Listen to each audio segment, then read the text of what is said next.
بزمعلت زدمان እግዚአብሔር ከነخبሮ ኢና ሃሌሉያ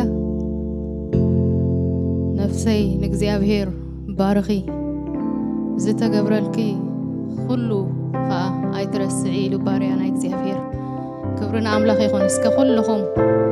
ኣብ ኦንላይን ተከታተሉና ዘለኹም ብፍላይ ካብ ዞም ዘለኹም ተተኻኢሉ ቪድዮኹም ክትከፍቱ ንሪአኩም ስለ ዘለና ኣብ ቅድሚያና ኣለኹም ክብርና አምላኽ ይኹን بستخدم متن تتخيلوا فيديونا خنكفت بمحرات أملاك نحتكم እግዚአብሔር ሰናይ محرته دما نزل عالم ينبر እግዚአብሔር لوم دما أما أكلنا له حدش نجر دما مقبر لما دو እግዚአብሔር أملاك مسجن እግዚአብሔር كنملخه إنا خنخبره إنا هاليلويا منفسه مسانا له كبره مسانا له هلاونته مسانا له أملاك مسجن Hallelujah.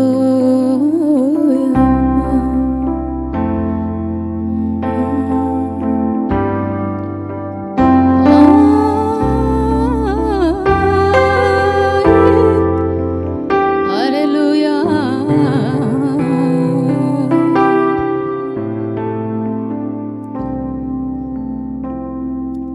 Mihratu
أبوهم كاني እግዚአብሔር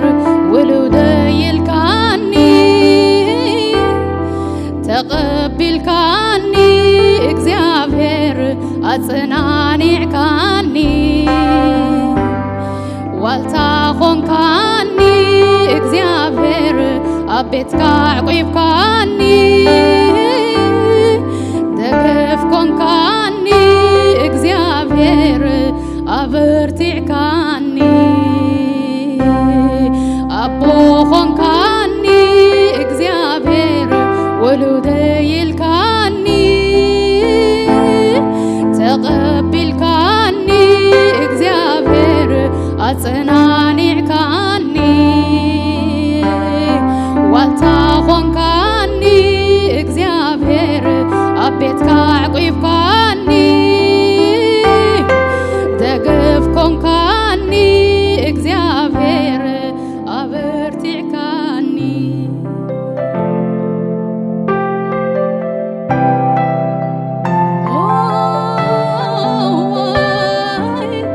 ከማኻ ዝበለ ኣምላኽ የለን ሃሌሉያ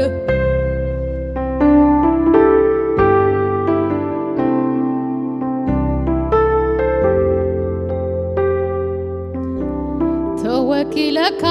ኣይፈራሕኩን ኣይተናወጽኩን ተኣሚነካ ኣይወደቕኩን ኣየንደልሃጽኩን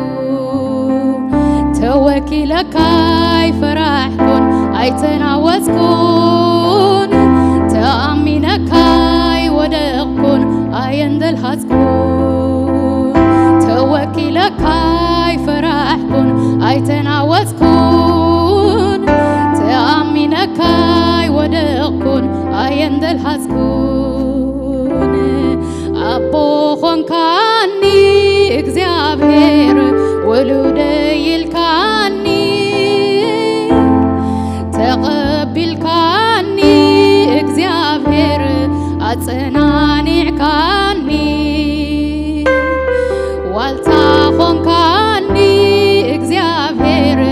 ኣብ ቤትካ ዕቂብካኒ ደገፍ ኾንካኒ እግዚአብሔር ኣበርቲዕካኒ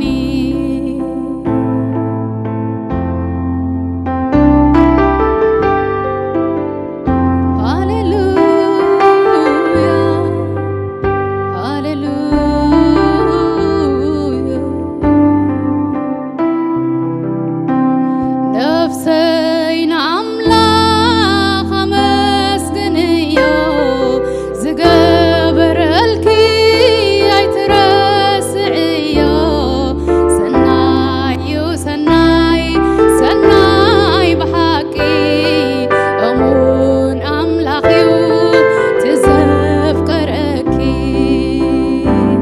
ነፍሰይ ንኣምላኽ ኣመስግንዮ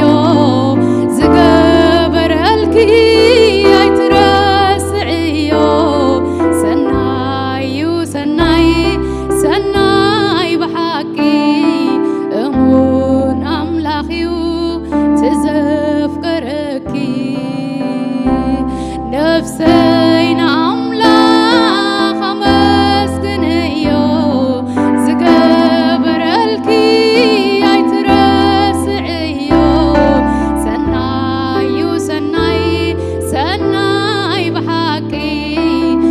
እሙን ኣምላኽ እዩ ትዘፍቅረኪ ነፍሰይ ንኣምላኽ ኣመስግንዮ ዝገበረልኪ ኣይትረስዕዮ ሰናይ ሰናይ ሰናይ ብሓቂ እሙን ኣምላኽ እዩ ትዘፍቅረኪ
ሃሌሉያ እንደገና ክነኽብሮ ኢና ንእግዚአብሔር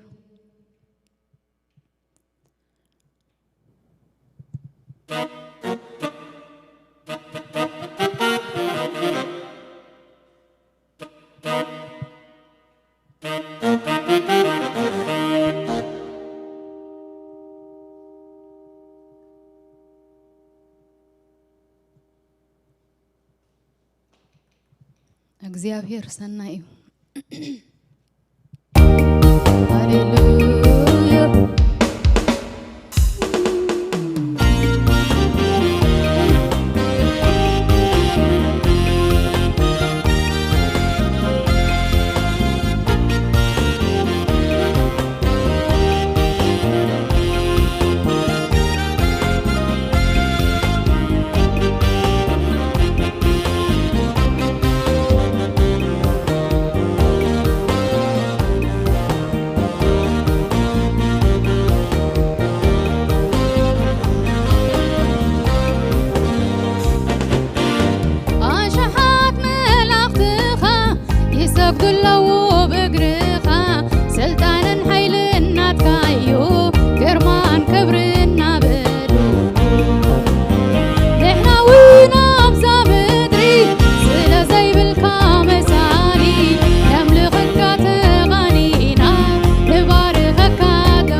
ስቃይ ንብልን በመስጋና ይነቋርፅን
تخيل نسخها زتمساقل حتو تفتحو بينقها لتزيك عالزمسل تخيل نسخها زتمساقل حتو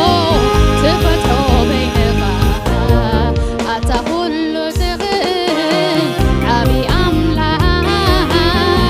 أتا كل تغيل الشاداي قويتا لتزيك عالزمسل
هاليلويا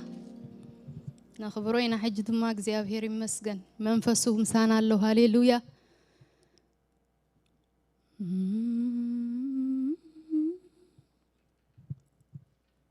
እግዚአብሔር አብይ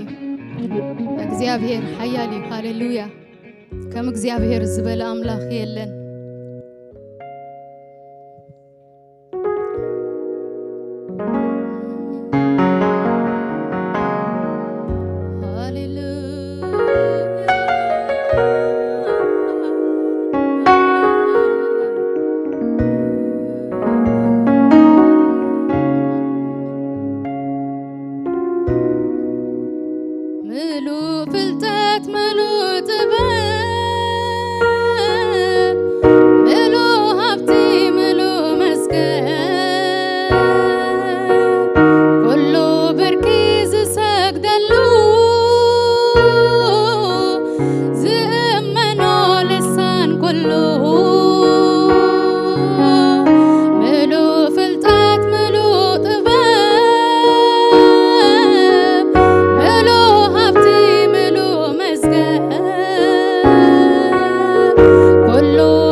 هاليلويا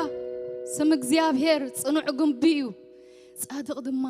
ጎዩ ናብኡ ይዕቀብ ሃሌሉያ ሎሚ ስም እግዚአብሔር ኣብ ልዕሊ ዝኾነ ይኹን ኣብ ቅድሜና ዝገጥመና ዘበለ ነገር ክንጽውዖ ይዕድመኩም ሃሌሉያ ስም እግዚአብሔር ጽኑዕ ግንብዩ ሃሌሉያ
نخال أملاخ أين قلقلن نخال أملاخ أين سجدنينا هاليلويا نتز طعامنا يو نتز رانا يو نتز دهسسنا يو أبهيوتنا زدهسسنا يو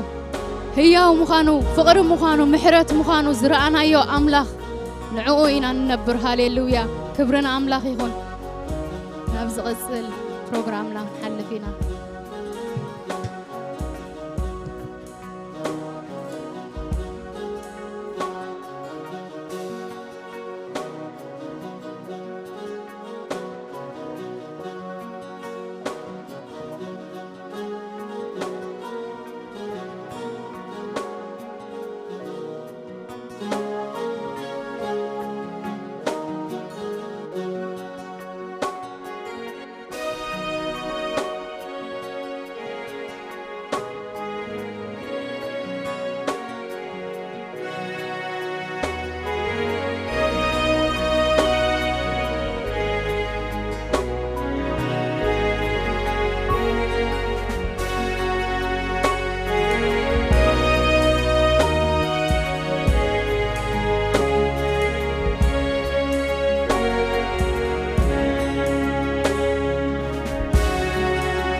Ready?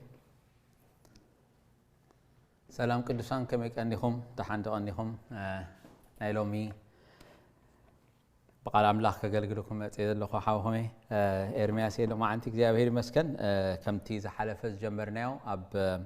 شابعي كفال نيتحزناو زلنا مصنعتي ملأخت باولوس نابسب إفسون كنقصلينا كلاتنا مصحف قدسنا حزنا زلونا مصحف قدسنا ملأخت باولوس نابسب إفسون معرف 4 كاف قدي شدشته جميرنا بحدا خوينا كريوينا مو ناوهن كيدنا لو معنتي نايتي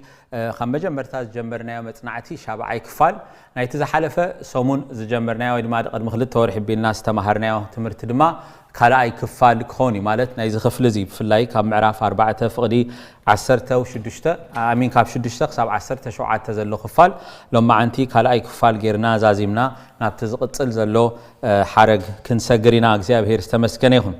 مصحف قدسكم حيسكم زلكم بحنسا خوينا ملأخت باولوس نابسب افيسون معراف 4 بحد خوينا كاب فقدي شوعات تجميرنا كننببوينا اغزيابهير استمسكن يخون جناخه بمسفر وهبت كريستوس لنفس وكفنا تقى تواهبوي سلازي خانا بلا علمس ديبه مركو مارخه نسبون وهبت هبه يبل از ديبه زبل جنا نابت معمق كفل مدرون مورادون تزي كوينو انتاي مالت ايو اتزوردن كل ما انت خمل لعلو كل سماء زديبون نسو ايو كلاتنا ناب حبرت امنت ناب فلطت ود املاح ناب أخول سبعي ناب لكع ملأت بتحنا كريستوس كسعنا بتح اتهم قدوسان نتجبر أجلجلوت نمهنا سجا كريستوس ملؤات من انتك خونو إلو نسوق اليوم حواريات اليوم دمان نبيات اليوم كا وانجيلاويان اليوم قاسوتن ممهران خونو هذا دهر حجي نحنا بتخمت بار سبن مفحص سحتاتن زخون تنقولن زمت نايتمرت كله نفاسني ونجو ندفع النخب كبن قلعو من انت خين خونسي بفقري نحكي الناس عبنا نابترئس زخونا كريستوس نعبه بزلوت سقا بدقف اتمم اللاقا قبيئو انا تتححزن انا تأساسرن بمتأن نتنن خفلو تمدبلو قبري بفقري من انت خنسي كاب كريستوس ايو معباي زركب كذاب هير استمسكنيهم كلمة متقلينا بزعبازي خن سمعوت انا حنا مزمور دس كيلو خستنتنوت انا هيك كذاب هير استمسكنيهم نجر كله أب كريستوس يجزاء هيري مسكن نجر كله أب كريستوس تتقلل من بارنا نخريستوس زخانة مقل قالنا نخريستوس زخانة تتقبلنا وتأجا كاب كريستوس زخانة لنا كله بكريستوس كاب كريستوس نكريستوس زخانة سباتنا يجزاء هيري مسكن باولوس كان زعيوزي نزم الاختزي نز حساب زي أب كرمنا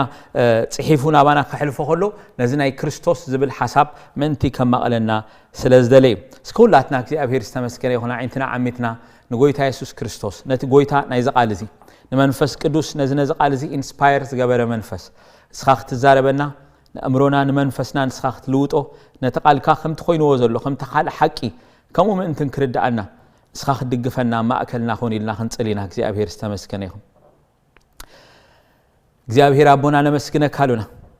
كبرو كله بودها بإيسوس كريستوس نعها نبينها يخون بزاد حرقة رزقك زي أبهير أملاخي أنا أبقنمين أبقنما حواتين أبقنمي خان دويل اللخوك زي أبهير هوي هون قالك كم تزقبا غيرك كافلو نقالك دماك زي أبهير كم تزقبا غير ما انت خم مقلو خلسي منفس كاك زي أبهير أباي كورد حيلخا خاك زي أبهير ويا أباي خقلت رأسي أحلفنا أخا هيبك الله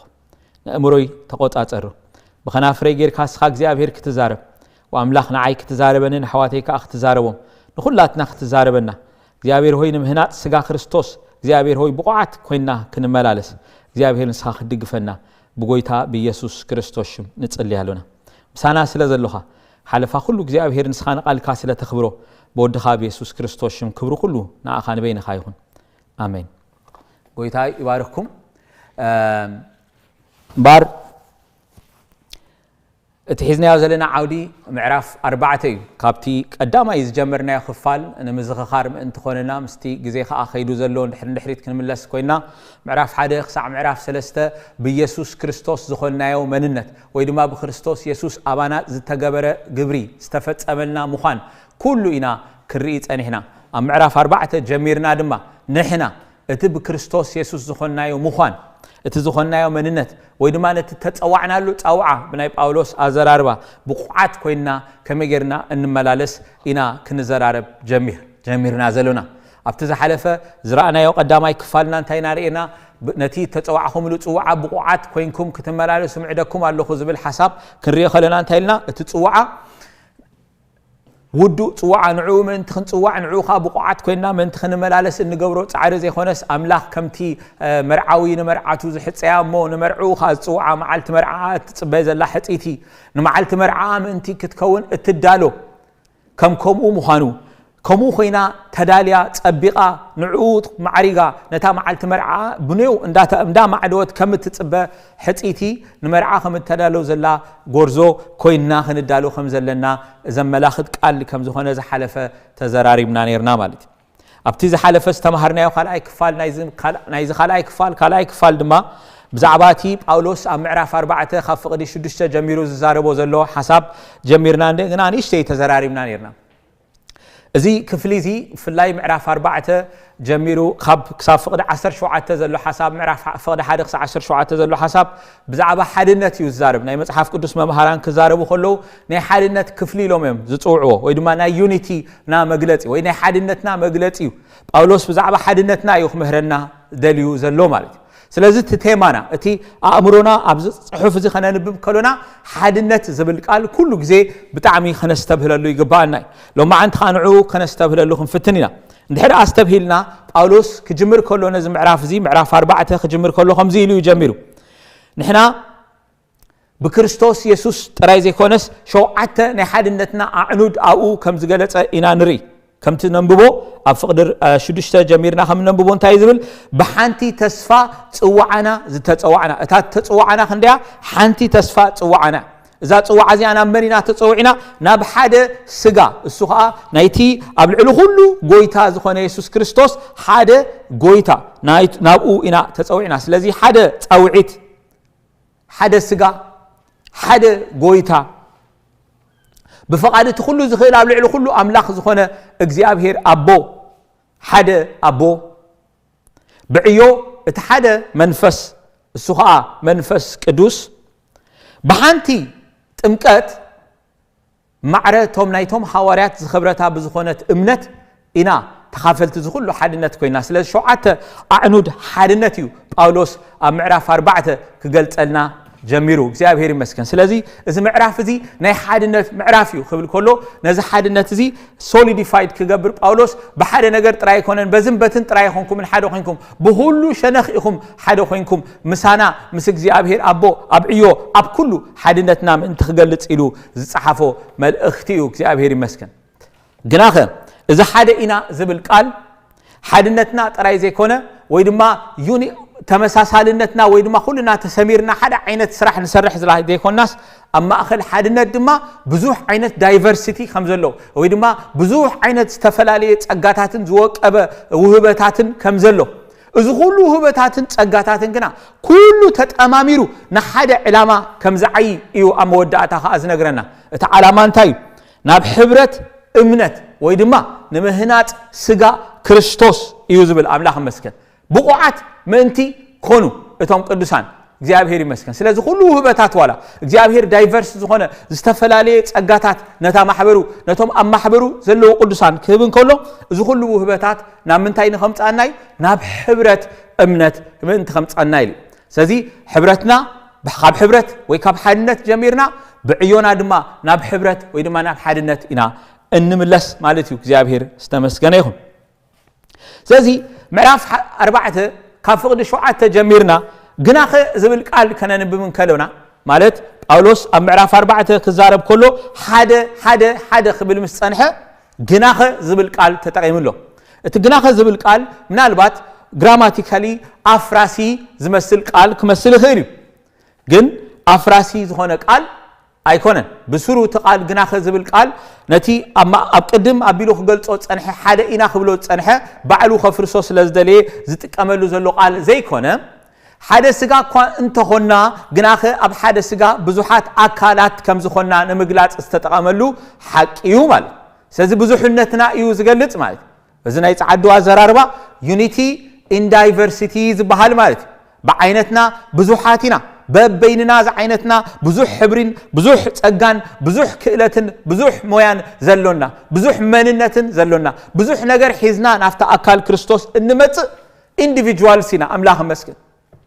ናይ ባዕልና ዝኾነ መንነት ዘሎና እግዚአብሔር ብሽምና ዝፈለጠና ናህና ዝኾነ ጸጋ እግዚአብሔር በወዱ ኢየሱስ ክርስቶስ ዘሃበና ኢና ማለት እዩ አምላኽ መስገን እዚ ዳይቨርሲቲ እዚ ግና ናይ መወዳእታ ዓላምኡ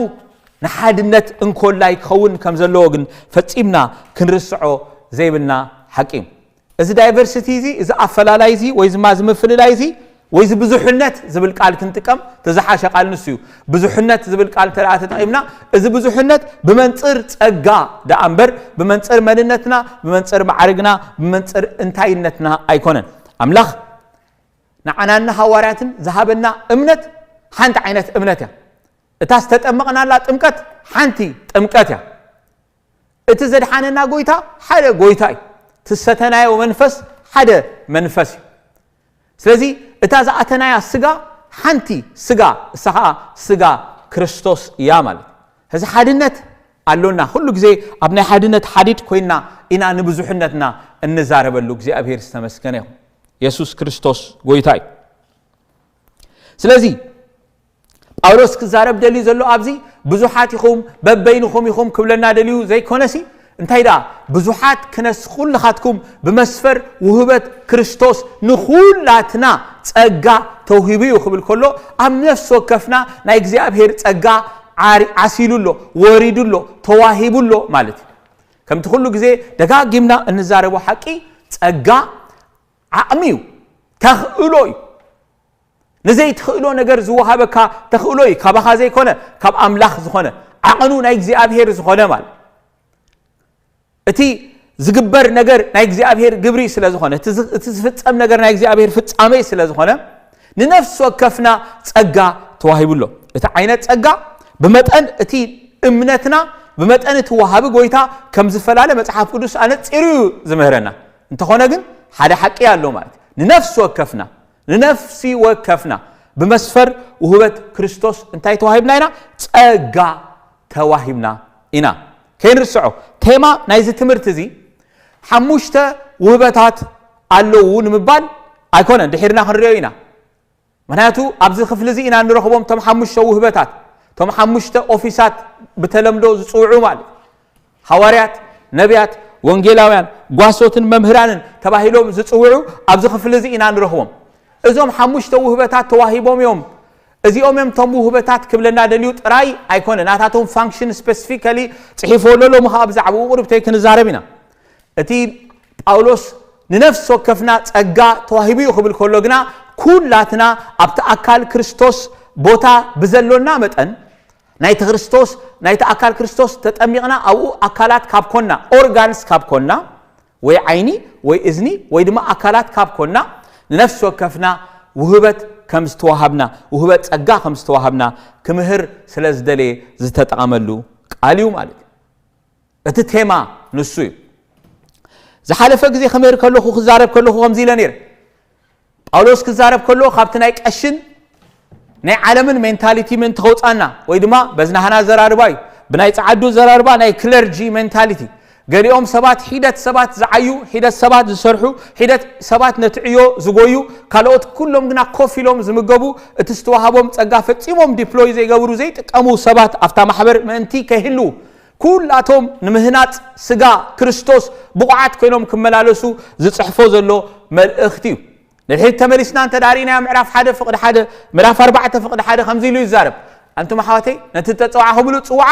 ብቑዓት ኮይንኩም ክትመላለሱ እንታይ ገብረኩም ኣለኹ እምዕደኩም ኣለኹ ባር ተጸዋዕናሉ ጽዋዓ ኣሎ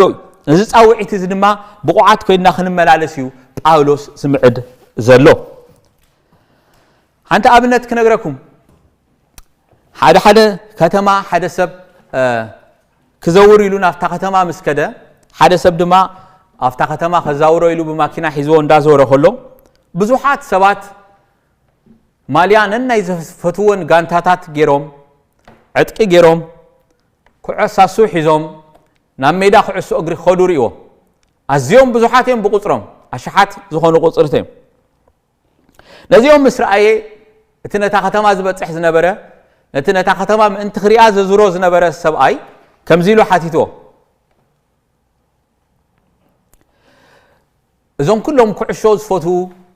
ናብ ሜዳ ኩዕሾ ዝኸዱ ዘለዉ ሰባት ብምርኣይ ኩነታት ጥዕና ዛ ከተማ ኣዝዩ ዝነኣድ ከይኮነ ኣይተርፍን እዩ ኢሉ በኣድ ንቆት ኮመንት ወይ ድማ ርእቶ ዝመስል ሕቶ ኣቕሪብሉ ማለት ምክንያቱ ብዙሓት ማልያ ዝተኸድኑ ናብ ኩዕሶ ሜዳ ዝኸዱ ሰባት ክርኢ እንከሎ ጥዕንኦም ዘመሓይሹ በቃ ናይ ጥዕና ኢንተረስት ዘለዋ ከተማ ዝብል ኣመለኻኽታ ነይርዎ እቲ ዘዝሮ ዝነበረ ሰብኣይ ግና ከምዚ ኢሉ መሊሱሉ ኣነስ ከምዚ ዝርኢ ዘለኹ ኢልዎ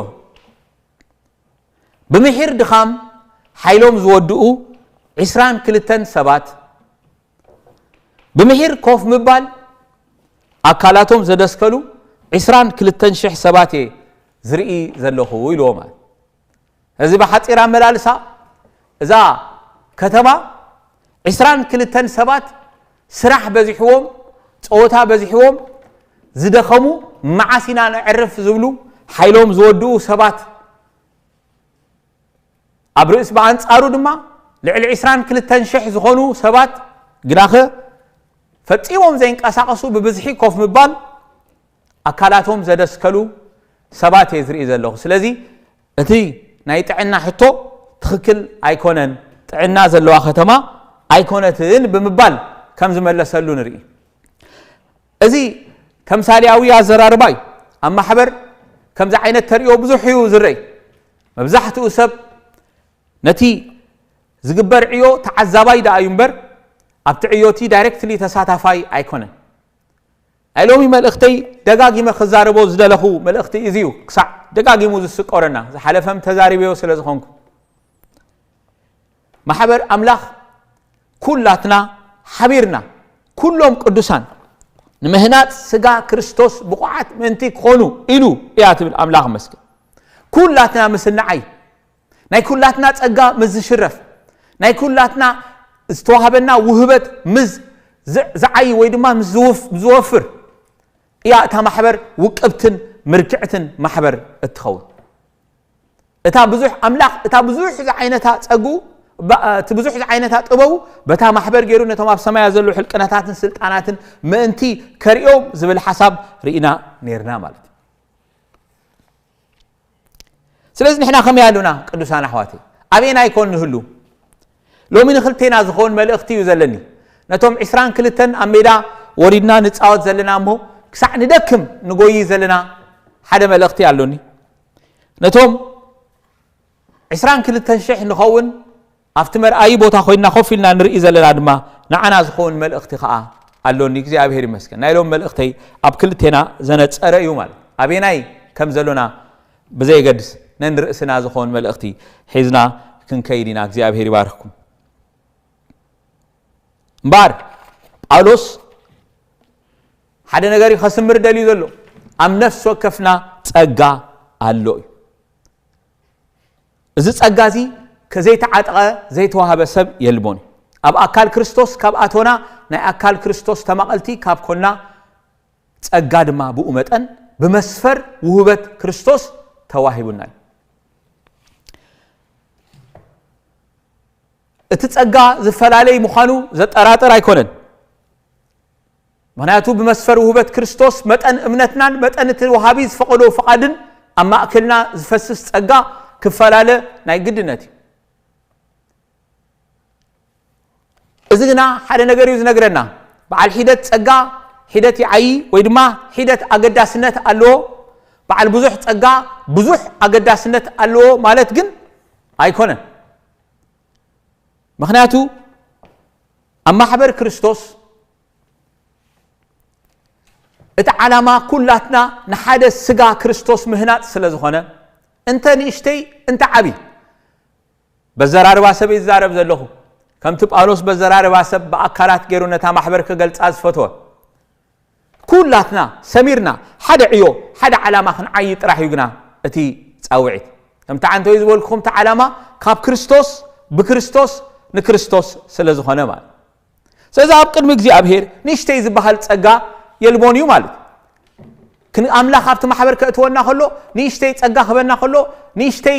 عيوخ هلونا أقداس النت زيبلنا مخانو حاسبو أيكونن زهبنا زلو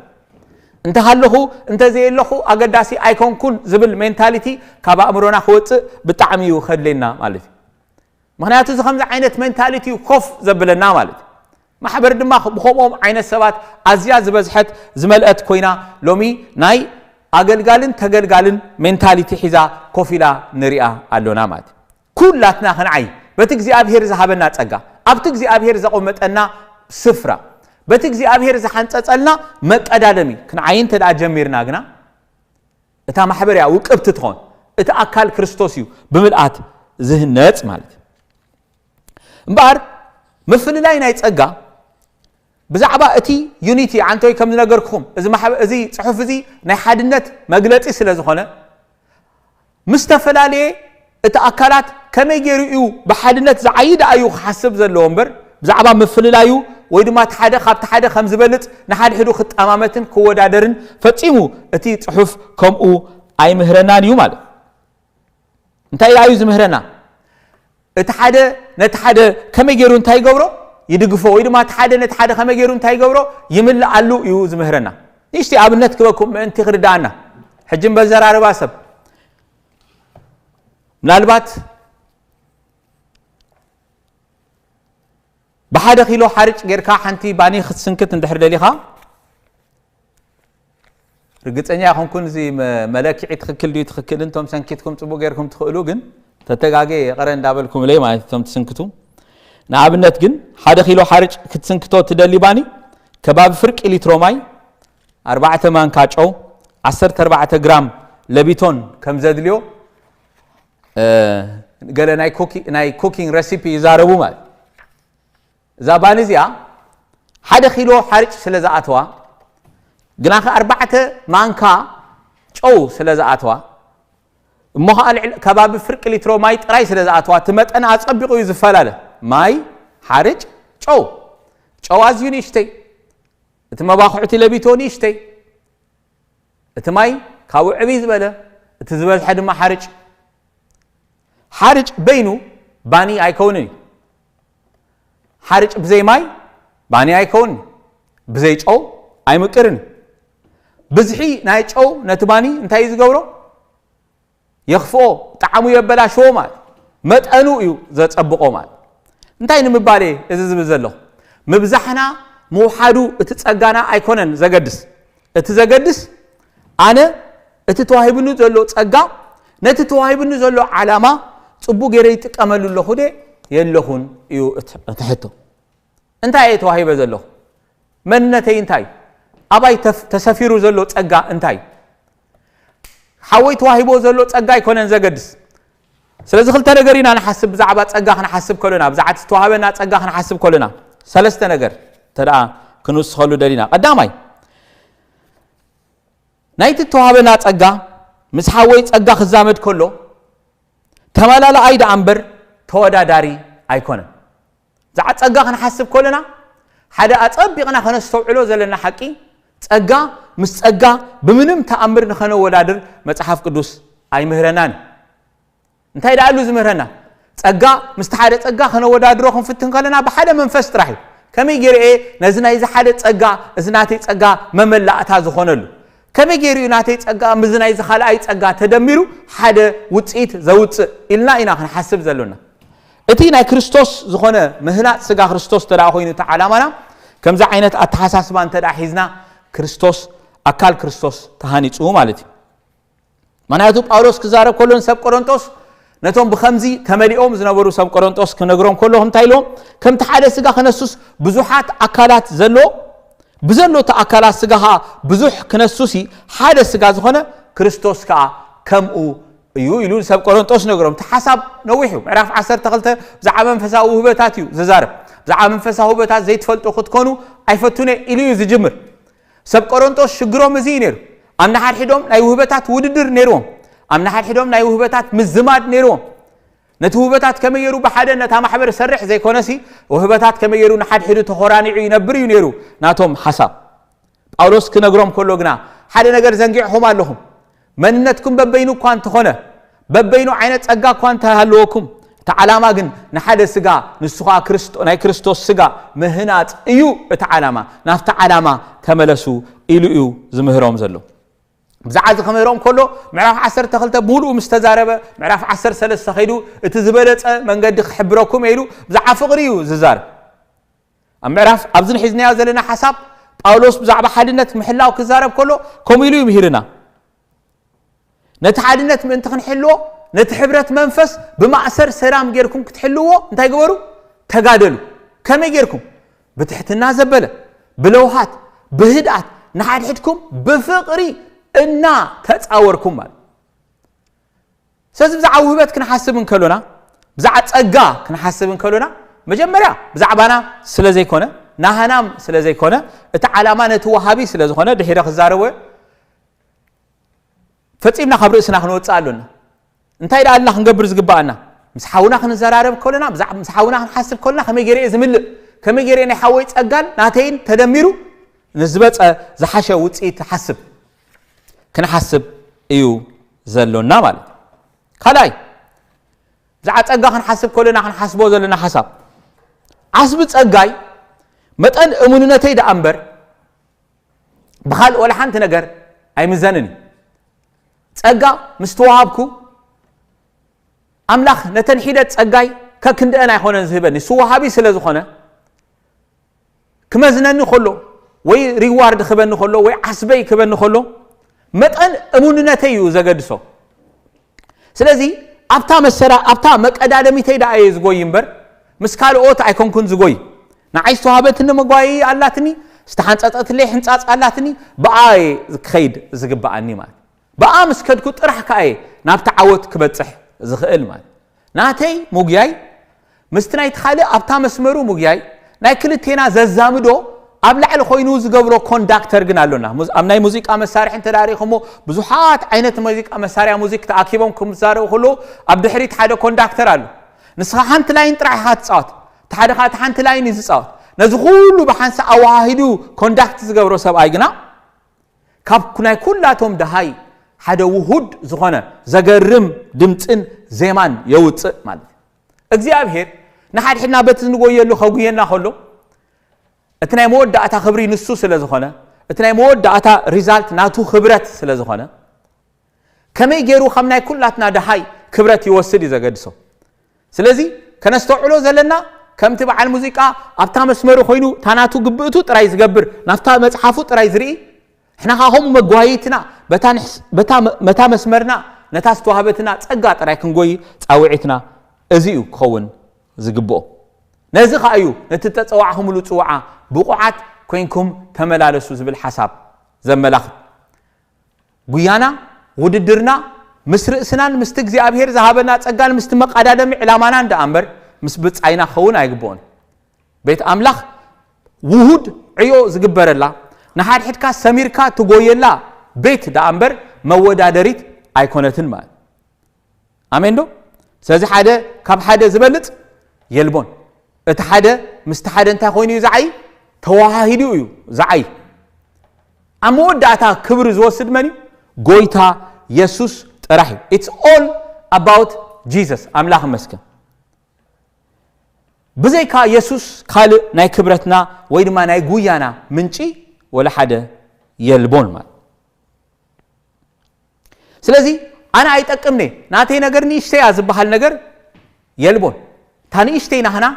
نتي زعبي علامة بزح واقع بزح تبقى يا تبو كم تجأو نتزبل نزخلو صبحي التمكرو مالك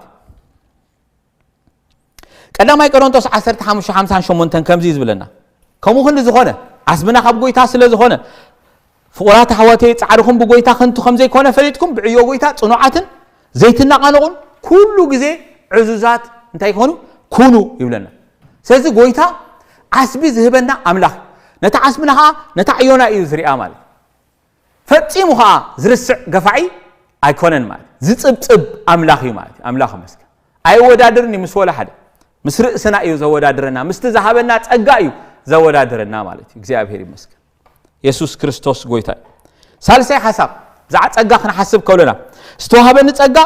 ብዛዕባይ ዘይኮነ ብዛዕባቲ ዝህነጥ ዘሎ ኣካል ክርስቶስ እዩ زع ጸጋ ሓስብ ከለኹ ሓደ ነገር ሁሉ ግዜ ኣብ ኣእምሮይ ክሓስብ ዘለኒ ጸጋ ተዋሂብኒ እንተዳ ኮይኑ እዚ ጸጋዚ እንታይ ንኽገብር እዩ ተዋሂብኒ ዘሎ እንታይ ንኽገብረሉ እዩ ተዋሂብኒ ዘሎ ኢልና ክንሓስብ ኣለና ርሑቕ ብኻዳ የለናኒ ተፈጥሮ ብጸጋታት ዝመልአ እዩ እግዚአብሔር ንሰብ ጥራይ ኣይኮነን ጸጋ ሂቡ ዘገርም ጸጋታት ኣብ ኩሉ ተፈጥሮ ንርኢና ንኣብነት ፀሓይ ዘገርም ውህበት ኣለዋ እግዚአብሔር ዝሃባ ውህበት እዚ ውህበታ ክንሪኦ ከለና ብዘይ ፀሓይ ሙቐት ክንረክብ ኣይንኽእልን ብዘይ ፀሓይ ብርሃን ክንረክብ ኣይንኽእልን ፀሓይ ግን ንርእሳ ኢላ ኣይተብርህን እያ ፀሓይ ንርእሳ እንዳ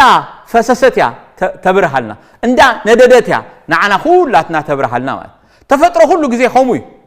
ኩሉ ተፈጥሮ ስርዓት እግዚአብሔር ሒዙ እዩ ዝኸይድ ሰብ ካብዚ ክወፅእ ኣይክእልን እግዚአብሔር ውህበት ክህብ ከሎ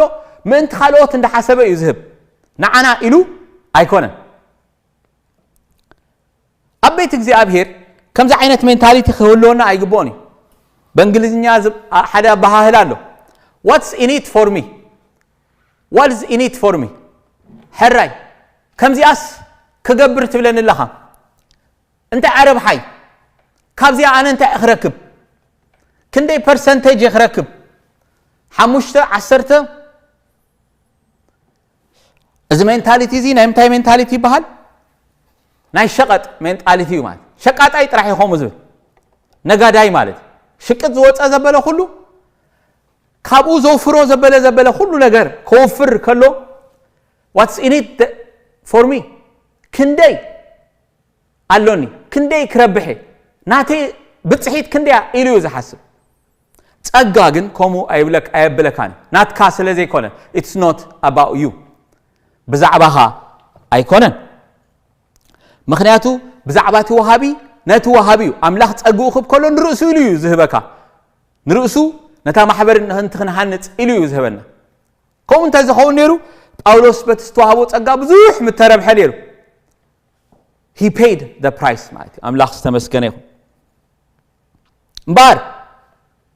ከምዚ ብምባል ብዛዕባ ጸጋ ክንሓስብ ከለና ሰለስተ ዓበይቲ ነገራት ተዛሪብና ኣለና እዚ ጸጋዚ ኣብ ውሽጥና ከም ዘሎ ግን ፈጺምና ክንርስዕ ኣይግባአናን እዚ ጸጋዚ በዛ ዓይነት ሜንታሊቲ እዚ ክንዓየሉ እንተደኣ ጀሚርና ከነሽርፎ ክንጅምር ኢና ማለት ወደ ሓደ ሰብ ኣይኮነን ሂብና ጎይታ እዩ ዝህብ ከምኡ እዩ ዝብለና ዘሎ መጽሓፍ ቅዱስ እቲ ኣብ ውሽጥና ዝተቐመጠ ጸጋ እቲ ዝርዳእና ጸጋ ጎይታ ዝሃበና ጸጋ እዩ ምእንቲ ጎይታ ኢልና ኸኢና እንታይ ንገብሮ ነፍስሶ ወይ ነውዕሎ ማለት እግዚአብሔር ይመስገን ነዚ ኩሉ ግዜ ክንተባባዕ ይግባአና እዩ እግዚአብሔር ይመስገን ምክንያቱ እግዚአብሔር ጽባሕ ንጎ እንታይ ኮንካ ኢኻ ዘይዓይኻ እንታይ ኮንካ ኢኻ ዘይሰርሕካ እንታይ ኮንካ ኢኻ ባ ዘይጎይኻ ክብለና ከሎ መልስና ሞ ደገደይ ተኸፈተለይ እሞ ከምዚኣ ዘይገበሩለይ እሞ እዚኣ ቦታ ዘይሃቡኒ ዝብል ዓይነት ኣዘራርባ ኣብ ቅድሚ እግዚአብሔር ጽባሕ ንጎ ስፍራ ኣይክህልዎን እዩ ምክንያቱ ከምቲ ኩልና ንፈልጦ ጸጋ እንታይ ይገብር እዩ ደገ ይኸፍት እዩ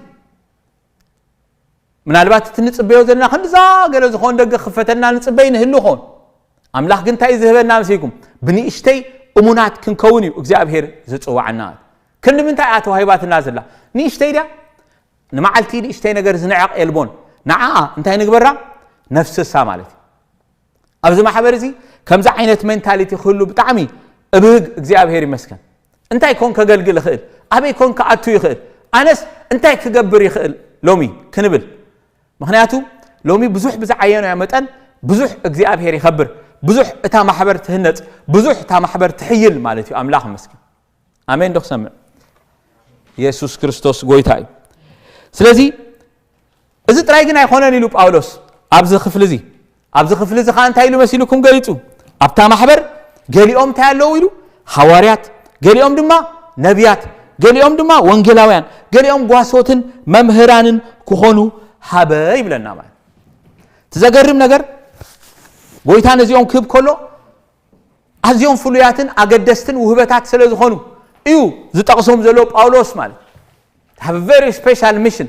እዞም ውህበታት እዚኣቶም እዞም ጸጋታት እዚኣቶም እዚኦም ኣፍታ ማሕበር ሰባት እግዚአብሔር ንሰባት ዝሃቦ ውህበት ከምኡ ስለ ዝብለና ንላዕሊ ምስ ደበ ምርኮ ማረኸ ንሰባት ከ እንታይ ገበረ ውህበት ሃበ ይብለና ማለት ሰባት ዝህብ እግዚአብሔር በዚ ጸጋዚ ዝወቀቡ እዚ ኃይሊ ዘለዎም እዚ ውህበት እዚ ዘለዎም ንማሕበሩ ጎይታ ይህብ እዩ አምላኽ ዝተመስገነ ይኹን I'm a strong believer ናይ ከምዚ ዓይነት ጸጋ እግዚአብሔር ዝተመስገነ ይኹን እዛ ማሕበር ድማ ከምዚኦም ዓይነት ጸጋ ክህልዋ ከሎ እታ ማሕበር መሊሳኣ እንታይ ትኸውን ትደምቕን ትሕይልን ኩላኻ መሊሳኣ እናቀድሚት ትኸይድ ከም ተቀዲመ ዝበልኮ ግን እዞም ሓሙሽተ ዓይነት ውህበታት ጳውሎስ ክጠቅስ ከሎ እዞም ሓሙሽተ ውህበታት ኣለዉ እሞ እዚኦም ሓሙሽተ ውህበታት ንዕዮ ሁሉ ከዓይዎ እዮም ንስኻትኩም ኮፍ ኢልኩም ክትርእይዎም ኢኹም ተኽኢልኩም ድማ ብገንዘብኩም ክትሕግዝዎም ኢኹም ኣይተጻሕፈን ንሶም ከዓ ኩሉ ግዜ ኸም ኢሎም ከገልግሉ ካፍቲ ምእምን ከዓ ዓስቦም ክቕበሉ ኣይኮነን እቲ ተጽቢት ዓስቦም ክቕበሉ እኳ ግቡእ እንተኾነ እቲ መንፈስ ግን እንታይ ይመስልኩም እዞም ሰባት እዚኣቶም ነታ ማሕበር ብምልእታ ናይ ምንታይ ሓላፍነት እዩ ዘለዎም ናይ ምዕጣቕ ሓላፍነት እዩ ዘለዎም ናይ ምትንሳእ ሓላፍነት እዩ ዘለዎም ኩሉ ነገራት ሕቆም ተሰኪሞም ከምቶም 22 ተጻወቲ ንሳቶም ክኾኑሞ ዝተረፈ ጉባኤ ሙሉእ ክሪኦም እዚ ናይ እግዚአብሔር መደብ ኣይኮነን እቲ መደብ እግዚአብሔር እዚኦም ንኹሉም እቶም ምእምን ንምዕጣቕን ንምትንሳእን ንምሕያልን ንቅድሚት ናይ ምኻድን ሓይሊን ጸጋን እግዚአብሔር ብዝሃቦም መጠን ንምዕያይ ዝተጸውዑ ኣገልገልቲኦም አምላኽ መስገን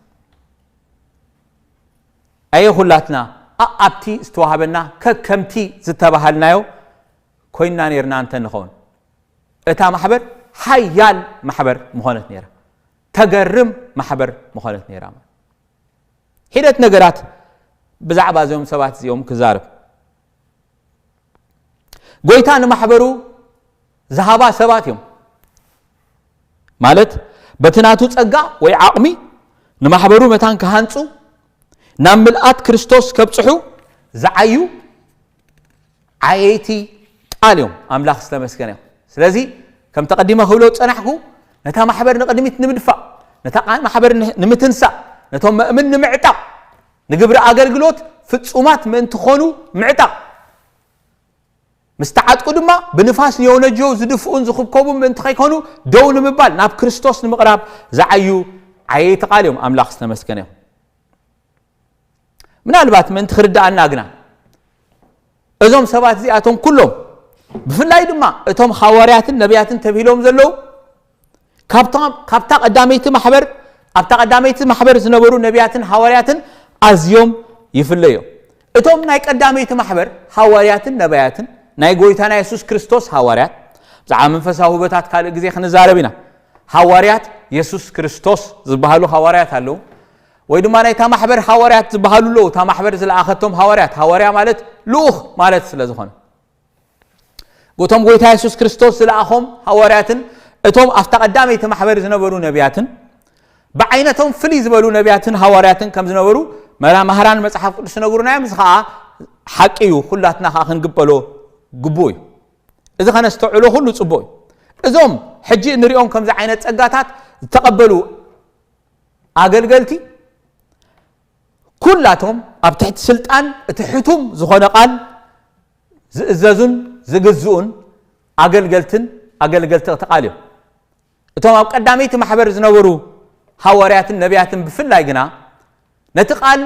እግዚአብሔር በአቶም ኢንስፓየር ብዝገበሮም መጠን እሳቶም ብዝተዛረበዎ መጠን እትስተዛረበዎ ቃል እትዝመሃርዎ ምህሮ እትዘቀመጥዎ ዶክትሪን ንሱ ሎሚ ቃል አምላኽ ጌርና ምእንትን ክንቀበሎ መንፈስ ቅዱስ አባታቶም ብፉሉ ይዝወረደ ስለዚህ there is a big difference ማለት ሎሚ አማ ኸልና ዝግለጽ ሐዋርያ ይኹን ነቢ ልዕልዚ ትኹል ቃል ወላ ሓደ ይኹን ስልጣን ወይ ኃይሊ የብሉ ኩላትና ኣብ ትሕቲ ዝቃል ዝንታይና ተማእሲስና እንኸይድ ኢና ማለት እዩ አሜን ዶ አምላኽ ይመስገን አይ ሆፕ አሜን ትብሉ ከም ትህሉ በትንዮ ኮይነ ንምንታይ ከምኡ ዝብል ዘለኹም እዚ ቃል እዚ ምስተውዓሉ ብጣዕሚ ኣገዳሲ ምክንያቱ ኪኖ ዝቃል ዝኸይድ ሰብ የለን ሎሚ ኣብዚ ለመና ብዙሕ ዓይነት ኣባሃህላ ኣሎ መንነቶም ዝረስዑ በዛ ኣስማት ዝፅውዑ ሰባት ካፍቲ ጸሊም መጽሓፍ ዶ ወይስ ሕጅ ዝወረደ ዝብሉ መማሃራን ስለ ዘለዎ እዮም ማለት كم سمعكم تراخينكم دحاني قني لي حجز ورده ايدليني مبال تراي حجي خورد زخئل فلوي مقلاط زلو يله مز تصليم مصحف بتناتهم اغلالصا زي سامما زبله كله نايز قالسي اغلغالي ايكونن إلا هنعصو نخئرينا مالت سالسي حساب ازم سبات زيوم اما حبر بخمس زبله صقام استغلصو ابتا محبر علاماهم ازيو بزينا نعقنهم مال انت لمن تايم زغوي زلو تراريخ يوم بزين كنعقنهم طرح يو زلونا وي دما نحنا انا إلنا نحسب مالت مس رئسي كل لا يزارب زلوخو مال حرانا رئسي ابز قالسي كتوافته ابزو هبت زي خم زلوخو اندحر حسب جميره اتحساب انت معقلن كون زغبو از صعب قالاتي نتا محبر كلها ناب حبرت امنت نختمص دو اغادن الله رايي استوديو حسابي استوديو ايو تحتو نقول سب نافلطت ود املاح نمبصح دو يعتق الله ايو اتخلاي حتو ملليو مز سلازخونه نقول سب ناب اخول سب اي نمبصح زعيو عيتي ايوم ازوم عيتي زياتهم بزحات زطبو طراي سبات مغبار ايكونن علامهم تاي علامهم نخل سب تاي مغباري نمتنسايو علامهم نبزحات نابلك ملعات بصحنا كريستوس نمبصح يوم ليتن معلتن زصعتو تزغرم كمز مسكونكا امدر بزح غزي سعبتي وي دما نعتي كيرخبكا ترف تخيليخا زغرم ايخونن باولوس مچم كاب باولوس زعبي حواريا دارغا يلمون لعل فرقي ني حدش كيدان مصحفت زصحفه تزغرمني انا كل غزي زغرمني حاسبو خلخو خا نرسي ستاندارد غير زقمط الله حدا ነገር ጥራይ ንሱ አንታይ መስልኩም ጳውሎስ ክዛረብ ኮሎ እንታይ ኢሉ መስልኩም መስተአሰረ ኩሎም ሓደጉኒ ወላ ሓደ ኳ የልቦን ኢሉ ብጀካ ንሓደ ሰብ ጠቂሱ ንሱ አፋሕሽውለይ ኢሉ ክዛረብ እንከሎ ብጣዕሚ ልበይ ዝትንክፈኒ ጳውሎስ ዘአክል ክንድዚ ዋጋ ዝኸፈለ ንርእሱ ፈጺሙ አዋሪዱ ዘዓየ እኳ አመወዳእታ ሰዓብቲ አይጥሬን ወይ ድማ ደገፍቲ አይጥሬን ንበይኑ እዩ እታ ክሳዱ ክትሐልፍ ፈትዩ ማለት we can end up like that ምክንያቱ እቲ ዓስቢ ኣብዛ ምድሪ ስለ ዘይኮነ እዩ ማለት እዩ አምላኽ መስከን ናይዛ ምድሪ ዓስቢ ይሽተይ ቁንጣሮ ያ እቲ ካብሰብ እንረኽቦና አዳኒ ይሽተያ انت رخيبنا خات زحزن ነገር ማለት ከምቲ ጎይታ ዝበሎ ማለት ኣብዛ ምድሪ አትተርፍ ነትኻሉ ሁሉ ያ ኦቨርራይት ትገብሮ ማለት ስለዚህ it's not a fair trade ማለት it's not a fair trade እንታይ ይላሉ ነቲ ናይ ላዕሊ ጻውዒት ነቲ ናይ ላዕሊ ዓስቢ እንደ ሓሰብካ ዝጎይ ሙግያይ እዩ ኸውን ዝግብኦ ከምኡ ኸኢና ክንጽዕት ዝግባአና ጳውሎስ ክዛረብ ከሎ ከምዚ ኢሉ ባህሪኦም ከምኡ ስለ ዝኾነ ቀዳማይ ተሰሎንቄ 2:7 ኣብ ማእከልኩም ሲ ከምታ ሙሉዳ እትሓቁፍ መጥበዊት ኮይና ደኣ ሩሓት ነበርና ይብል ማለት እዚ መለለዮም ርሕራሕ እዩ ማለት አምላኽ ዝተመስገነ ይኹን ራብዓይ ምዕባይ ካብ ክርስቶስ ጥራይ ከም ዝርከብ ስለ ዝፈልጡ ማለት ክርስቶስ መን እቲ ጸውዒን እቲ ጎይታ ማሕበር ክርስቶስ ክንብል ኮለና ናይ ጸውዒት ዋና ናይታ ማሕበር ጎይታ ፈጣሪ ሁሉ ምኽንያት ናይ ኩሉ ወሃብ ሁሉ ዝኾነ ጎይታ ኢየሱስ ክርስቶስ ንሱ ምዃኑ ስለ ዝፈልጡ ነቶም ኩሎም ኣብ ዘገልግልዎም ሰባት ናብ መን እዮም ዝደፍእዎም ናብ ክርስቶስ እዮም ዘምጽእዎም ማለት አሜን ናብ ክርስቶስ ናብ ርእሶም ኣምጽኦም ናብ ክርስቶስ እዮም ዘመላኽትዎም ማለት መዐቀኒዮም እዚዩ ማለት መዐቀኒና እዚዩ ኸውን ዝግብኦ ኩሉ ግዜ ኤፌሶን 4:15 ሒዝና ያዘለና ሓሳብኩም ይዝብለና ብፍቕሪ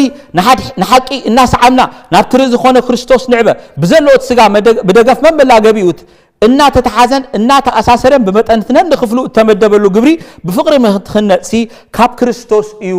ምዕባይ ዝርከብ ካብ ካልእ ኣይርከብ ፈጽሞ የለን ደጋጊመ ተዛሪበ ለኹ ኣብዚ መድረኽ እዚ ምክንያቱ ዝንልበይ ከቢድ ስለ ዝኾነ ናይ ዘመንና ሽግር ስለ ዝኾነ ኣብዚ ማሕበር ኣይኮንኩን ዝብል ዘለኹ ኣብ ኩሉ ከምኡ ልሙድ እዩ ነዊሕ ዘመናት ዘቁፀረ ስለ ዝኾነ ናብ ርእሶም ዝስሕቡ ዓይቲ ብዙሓት ስለ ዝኾኑ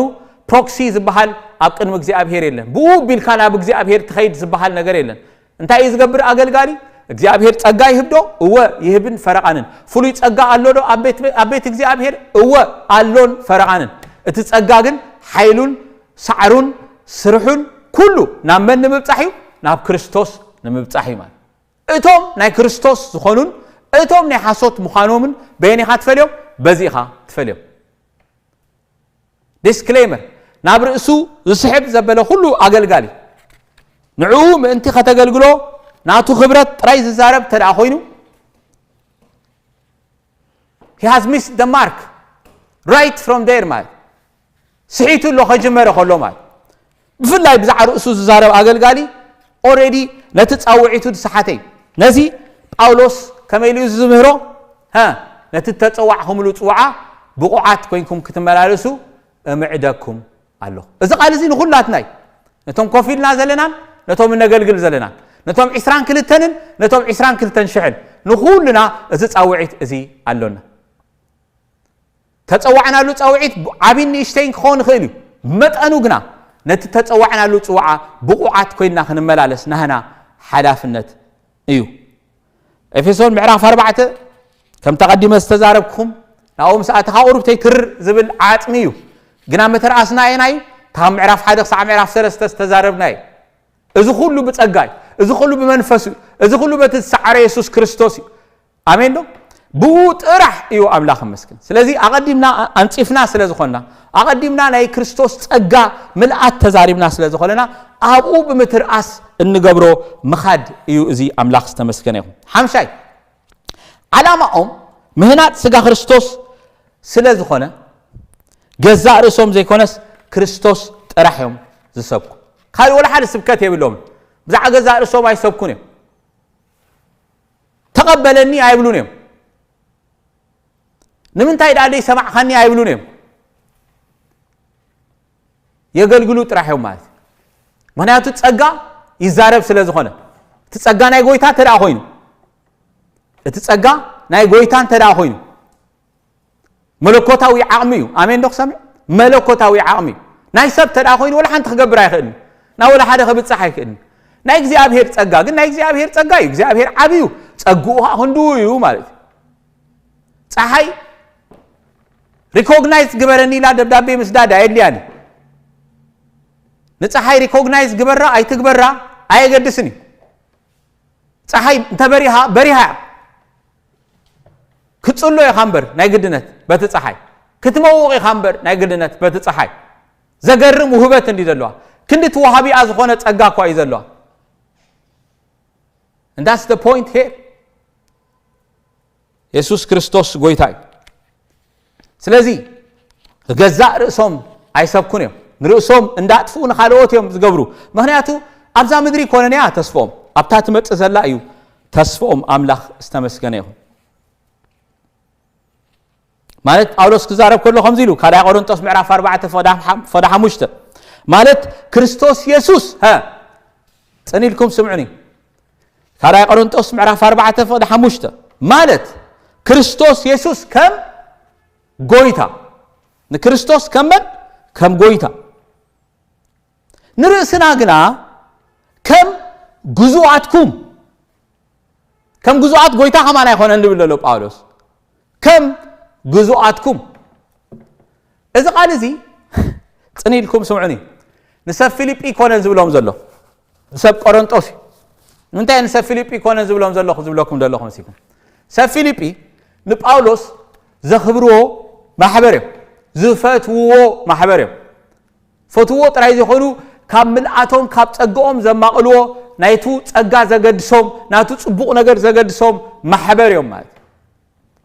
ንሰብ ፊልጵ ጳውሎስ ግዙኣትኩም ኢና እንተበለ ዘገርም ኣይኮነን ጳውሎስ ግን ንሰብ ቆሮንጦስ ይኸሙ ዝብሎም ዘሎ ከም ግዛዕ ምቁፃሩ ዝሰኣኑ አንቱም ሰብ ቆሮንጦስ أبلبهم كويس خبدنا زلوا استباهدلهم محبر إنا نزارب زلنا تتصابعتي ጳውሎስ ኢና ንዛረብ ዘለና ጳውሎስ ብኩሉ ዋጋ ከፊል ሎም ክነሱ ናብ ብዙሕ ነገር ዝተጋዓዙ ንጳውሎስ ፍጹም ክብረት ክህቦ ዘይደለዩ ክነሶ እዚ ጽቡቕ ኣይኮንኩን ዝብል ኣለኹ ሰብ ቆሮንቶስ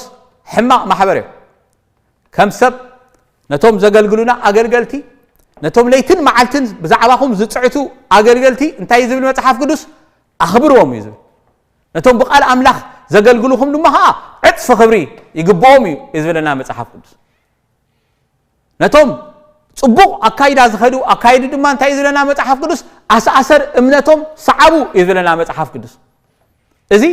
ናይ መጽሓፍ ቅዱስ ሓቂ we have to መጽሓፍ ቅዱስ ከምኡ እዩ ዝምህረና ተኾነ ግና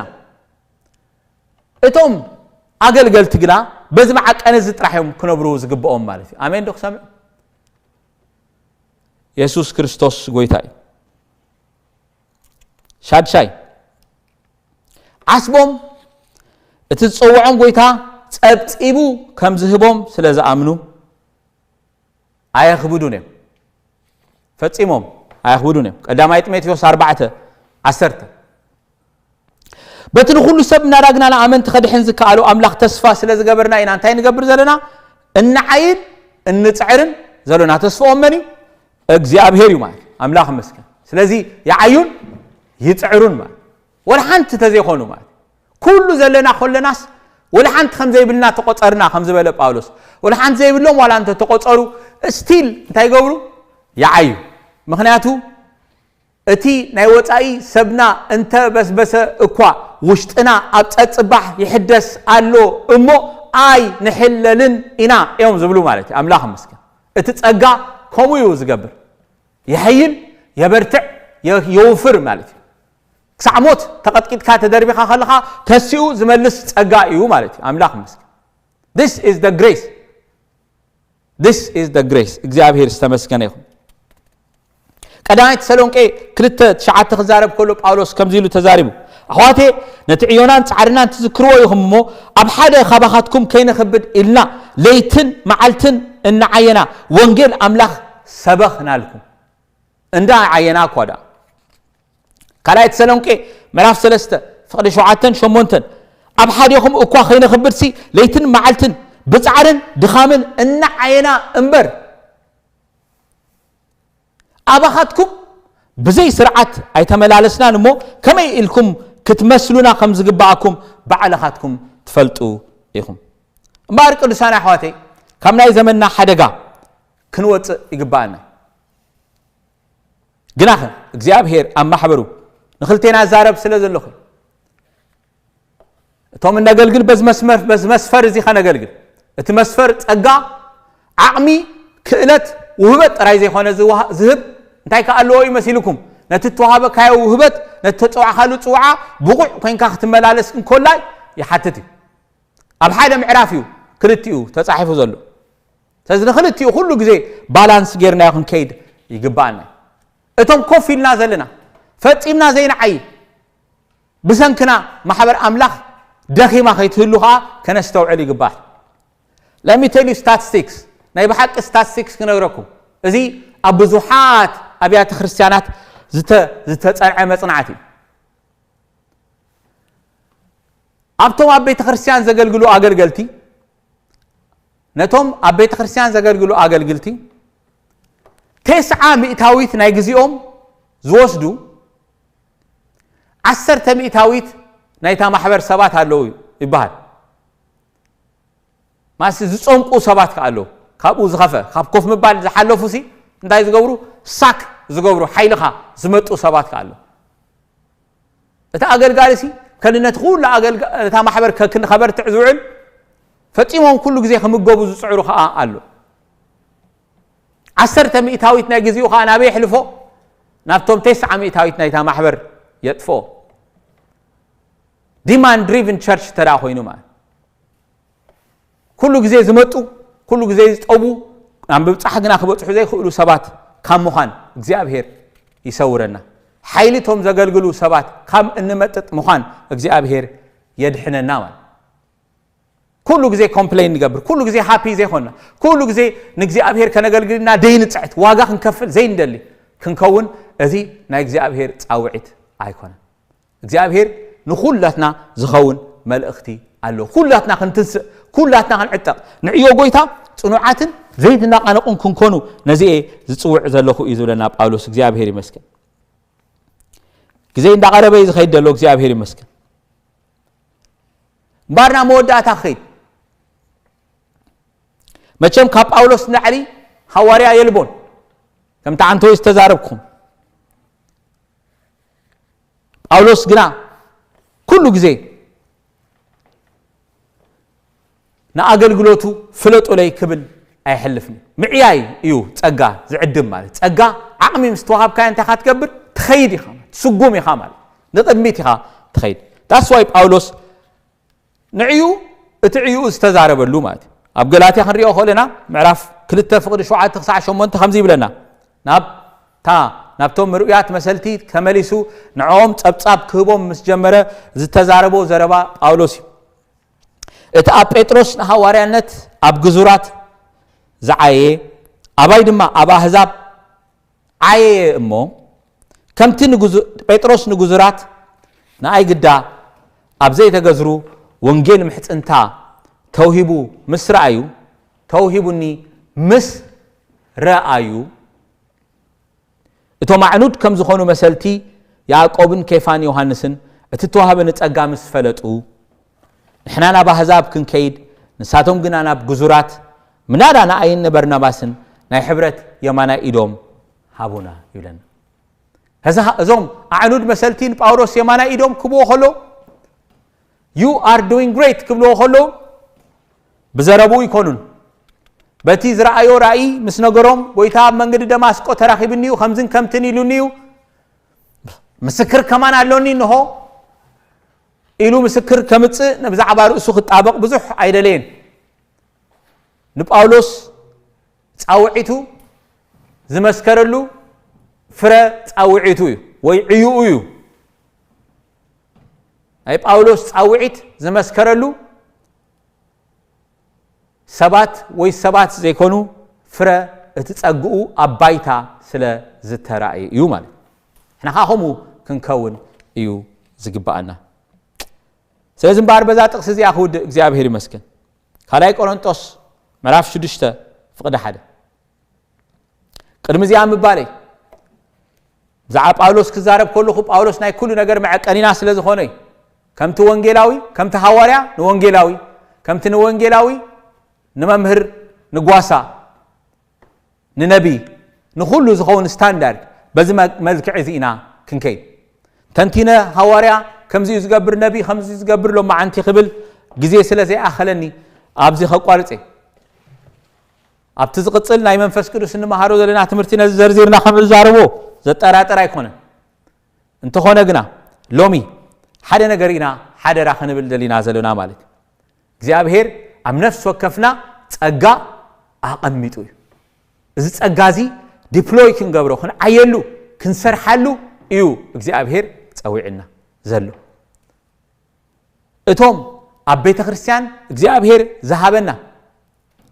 بتسقى بتسقى زقلتو سباد ما بزمن فاسز بزختقصو صنحكو ملكعي اندخدو نتا محبر كله جزين ختسوا زتواهبونا هياباتنا يوم مال اذا خلتيو اندحر تزاميدو كريستوس يعبي تا محبر تهنت ناب فلطت كريستوس نعبي ناب مثل ارآيا وندعبنا نخيد كالا قرنطوس 6:1 ጸጋ አምላኽ يبل ጳውሎስ ክዛረብ ከሎ ንኸንቱ ከይትقبلوا نحنا معايت خوينا نمعدكم أهلنا حزنا يوم انت خوف كنبل أي نقبل نتزحزنا يا دوما أبيوس كنقبرو أي نقبل نتتطوعنا له تصوعة بقعت خوينا نملالس እግዚአብሔር ይባርክኩም እስኪ እንጸልይና በዘቃለ እግዚአብሔር ይስተመስገን ይሁን ጸልይልኩም ስለሰማዕኩም እግዚአብሔር ይባርክኩም ሎሚ ግና እንጸልይና እግዚአብሔር ይመስገን አነ ሎሚ አንቲ እግዚአብሔር ነተዛሃብካኒ ጸጋ ነተዛሃብካኒ ውህበት አባይ ዘለው ውህበት ካድሶ ደስኪለን ተዳለኹ ኮፊለን ተዳለኹ ተዓዛባይን ተዳ ሆይነ ካልኦት ዝገብርዎ ዕዮ ካልኦት ዝጎዮ ሙጉያይ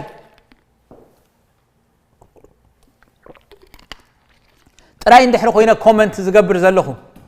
ጎይታ ኢየሱስ ሎሚ ከተተንሳአን ተነቃቃሐኒ ጸልይ ኣለኹ ንበሎ ኣምላኽ መስገን ደርኸኒ ኾታ ክንብሎ ኢና ኣምላኽ ዝተመስገነ ይኹን ደርኸኒ ኣተንሳአኒ ከዓይ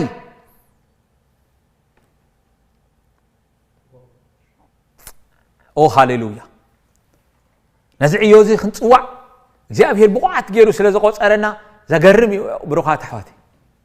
It's a privilege. እግዚአብሔር ዘለዓለማዊ ኣምላኽ ናይ ሰማይን ናይ ምድርን ፈጣሪ እግዚአብሔር ምግልጋል ካብዚ ዝዓቢ ትዕድልቲ የልቦን እግዚአብሔር ኣብዚ ምድሪ ዝፈጠረና ምኽንያት እሱ እዩ ከነገልግሎይ ከነምልኾይ ንዕኡ ንኸውን ምእንቲ ክንከውን ንሰናይ ግብሪ ንቐንእ ህዝቢ ምእንቲ ክንከውን ክንዓይ ዘድሓነና እምነዚ እዩ ኣሕዋተይ ገንዘቡ ዝኾኖ ንሰናይ ግብሪኻ ዝቐንእ ህዝቢ ምእንቲ ከንፅህ ኢሉ እዩ ዝብለና ኣምላኽ መስገን ስለዚ ዓላማ እሱ ተፃውዒት እሱ ደቂ ሰደድ ኣለኹ ደስኪለ ደድ ኣለኹ ወይስ እጎይ ኣለኹ ድሕሪ ኣይጎይን ኣለኹ ኮይነ መንፈስ ቅዱስ ደግፈኒ መንፈስ ቅዱስ ደግፈኒ ሓይሊ ሃበኒ ኣተንሳአኒ ነቲ ውህበተይ ዲፕሎይ ክገብሮ ክትንስእ ሓይሊ ኣሕዋተይ ዝበልዕ ዘይኮንኩሲ ናይ ኣሕዋተይ ጾር ዝካፈል ሰብ ግበረኒ ዘቕልል ግበረኒ ጎይታ ካባታቶም ጾሮም ዝወስድ ዘቕልል ኣሎም ግበረኒ ንበሎ እግዚአብሔር ይመስገን ዝስከሞም ገለ ካብኡ ዝወስደሎም መሊሶም ክጎዩ ዘተባብዖም ሓቢረ ነቲ ጥዑም ዜማ ንእግዚአብሔር ዝኸውን ጥዑይ ድሃይ ምእንቲ ክኸውን ኣብቲ ኦርኬስትራ ተሰኺዐ ዝዓይ ነቲ ኣካል ብኩሉ ወቂባ ኣብ ልዕሊ ኩሎም ሕልቅነታትን ስልጣናትን ምእንቲ ብጥበቡ እግዚአብሔር ንኩሉ ኣሕፊሩ መንግስቱ ክትሰፍሕ ዝዓይ ዓይ ግበረኒ እግዚአብሔር ከይድቅስ ንስኻ ተንስአኒ አንታ ደቂስካ ዘለኻ ካብ ሙታን ተንስእ አንታ ደቂስካ ዘለኻ ካብ ሙታን ተንስእ ክርስቶስ ከዓ ከብረሃልካ ሎሚ ንትሰኣሉ ቃል ይኹነልና እዚ ቃል እዚ እግዚአብሔር ይመስገን ኣብዚ ዓመት እዚ እግዚአብሔር ሆይ ሓደ ስጉሚ ንቅድሚት ክኸይድ ነቲ ዝሃብካኒ ጸጋ ከይቀበርኩ ሎሚ ክትቀመሉ ክኽእል ሳህ ድግፈኒ ጸልይ ኣለኹ ንበሎ እግዚአብሔር ይመስገን እቶም እናገልግልን እንጎይን ዘለና ድማ ጎይታይ በቲ ዝሃብካኒ መሐንፀፂ ክጎይ ካብኡ ንየማንን ጸጋም ከየግልስ ናቱ ንስኻ ቀና እግዚአብሔር ኢኻ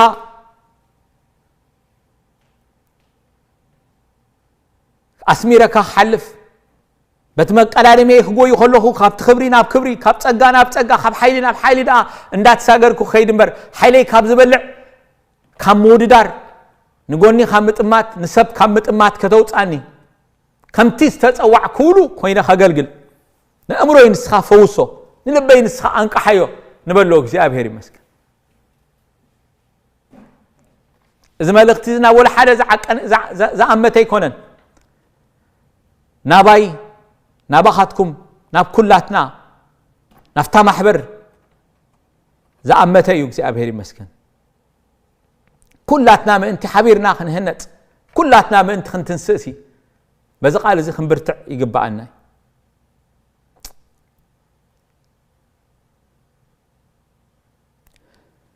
እንጸልይና ሓቢርና እግዚአብሔር ይመስገን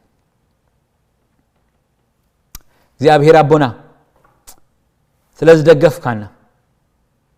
ቦድኻ በኢየሱስ ክርስቶስ ስለዚ ጸጎኻና እሞት ዝሃብካና ጸጋ ዘገርም ስለዝኾነ ልዕልቲ ንሕና እናሓስቦ ልዕልቲ ንሕና እግዚአብሔር ሆይ እዚ ግባአና ልዕልቲ እኳ ንኽእሎ ካብኡ ንላዕሊ ሓሲብካ እግዚአብሔር ርእስኻ ተኣማሚንካ ዝሃብካና ጸጋ ብኡ መሊእና ስለ ዘሎና ነመስግነካ ኣለና እዚ ማእልያ ዘይብሉ ሓይሊስ ካብ ኣምላኽ እምበር ካብ ርእስና ምእንቲ ከይከውንሲ ኣብ ኣቕሓ መሬት ኢኻ ዘቐምጦ ተጻሒፉሎ እግዚአብሔር ሆይ ኣብዚ ንሕና ተሰበርቲ ዝኾንና ብስጋና ዘይንጠቅም ብርእስና ገለ ዘይኮንና ሰባት ሰማያዊ ክብሪ ዘገርም ጸጋ ስለ ዘቐመጥካ ነመስግነካ ኣለና ቁም ነገር ስለ ዝቆፀርካና ንኸነገልግለካ ስለ ዝፀዋዕካና እግዚአብሔር ሆይ ገና ካብ መጀመርቱ እግዚአብሔር ሆይ ነዚ ዓላማ እዚ ስለ ዘድሓንካና ነመስግነካ ኣለና ነዚ ጸጋ እዚ እግዚአብሔር ሆይ ከነለልዮ نعو خن إزازو بوخ خن قوي بوخ خن عتو خن وت أسميرنا كخن حلف دس سبيلنا كخن حلف قويتاي سخ دق فنان نصلي علينا حيدت مخانو عقمنا نأمن برأسنا قال نقبر كم زي نخيل نفلت قدم حج مستقاقنا يا زبالة خلو نسخاك زيابيرو محرت كتقبرلنا وأملاخ نابتلات كازل علماوي من قدي نابتقنع من قدي زيابيرو كتمرحنا بقويتا بيسوس كريستوشم تسألي له كم تداوي تسأليون تسألي لنا وأملاخ مرمرني نلبي كا فلت فتنني حساباتي كا فلت من قد عمتا انتلوني رأى كم زبالة داويت زيابير هوي ساعت فتننا موك زيابير هوي نابتقنع زبالة زل علماوي من قدي كتمرحنا لومي سلين سلحواتين يتسألي له زيابير زل علماوي أملاخي نتسألوتنا تسمع أملاخ سلزخونك لومي زيابير هوي بمخنيات قالك بمخنيات اتي زيابير هوي سماين مدرن زفت أركالو قالك إذا محبر زياخم قدما سلزيت خون كلاتنا زيابير هوي نعيو قويتا عزوزات إنه هون لا محبر نمهنات إنه قوي لا محبر سلت خون يمسقنا كالو حدنا ندا تتصورنا زيابير هوي نتحبرت منفس إن حلونا زيابير هوي نقدميت إن خيد زيابير هوي نعها إن فكر نعها إن دمق أقل تجير كاك زيابير هوي نزخة تقمت أنا دقيمنا أداونا نابخا حف نبلالونا زيابير هوي سلا السمع كنا تمسكن كبر كله سلا نجر كله زيابير سخا بين هاوسدو بيسوس كريستوس نصلي آمين آمين قوي تاي باركم